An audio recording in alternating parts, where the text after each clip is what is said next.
نے ایک سوال کیا، کسی الزام لگانے پر صبر کیا جائے تو اس کا اجر کیا ہوگا؟ کیا قرآن و حدیث میں اس کا بیان ہے؟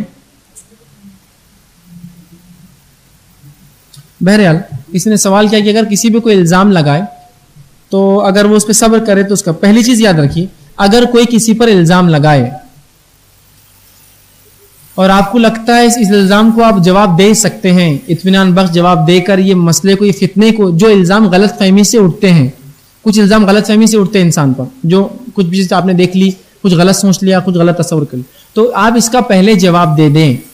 لیکن کچھ الزامات آپ کے خلاف بنے جاتے ہیں، تیار کیے جاتے ہیں تاکہ آپ کو ذلیل اور رسوا کرے، چاہے آپ کی نعمتوں کے زوال کے لیے، آپ کی شخصیت کو مسخ کرنے کے لیے، آپ کے کام کو ختم کرنے کے لیے، تو ان معاملات پر آپ صبر کرنے میں کوئی حرج نہیں، لیکن آپ کے معین اور مددگار جو لوگ ہیں ان کو ضرور بیان کر دیں کہ میرے خلاف یہ الزامات چل رہے ہیں، اس میں کوئی حقیقت نہیں ہے، اور اس پر صبر کریں، انشاءاللہ العزیز اللہ اس کا آپ کو ضرور اجر دیں گا۔ بہرحال میرے ذہن میں کوئی حدیث ابھی نہیں آ رہی جس میں اس کا اجر کیا ہوگا، لیکن ایک حدیث مسند احمد کی جو میرے ذہن میں آ رہی وہ یہ ہے، الزام لگانے والے کو کیا ملے گا، وہ یہ ہے، اللہ کے رسول فرماتے ہیں جو شخص کسی پر الزام لگائے، روز قیامت اللہ اس کو جہنم میں ایک آنکھ کے پنجرے میں رکھیں گا اور کہیں گا جب تک اس الزام کو ثابت نہیں کرتا تجھے اس سے نجات نہیں ہے۔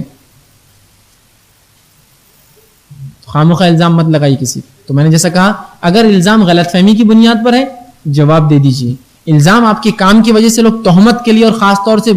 بنا کر پیش کر رہے ہیں تو اپنے معین اور مددگار لوگوں میں اعلان کر دیجیے کہ مجھ پر یہ الزام ہے، اس کی حقیقت نہیں ہے، اور صبر کیجیے، انشاءاللہ العزیز اللہ رب العزت بہت زبردست آپ کو بدلہ دیں گا کہ آپ نے اللہ کی خاطر صبر کیا، اور صبر تب ہوتا ہے جب وہ چیز ہو تو آپ اللہ کے لیے اس کو طلب ثواب کی نیت سے اس کو برداشت کر لیں، انشاءاللہ العزیز اللہ آپ کو اس کا عظیم اجر دیں گا۔ اور جو لوگ الزامات لگاتے ہیں وہ آگاہ ہو جائے، الزام لگانا بہت سنگین جرم ہے۔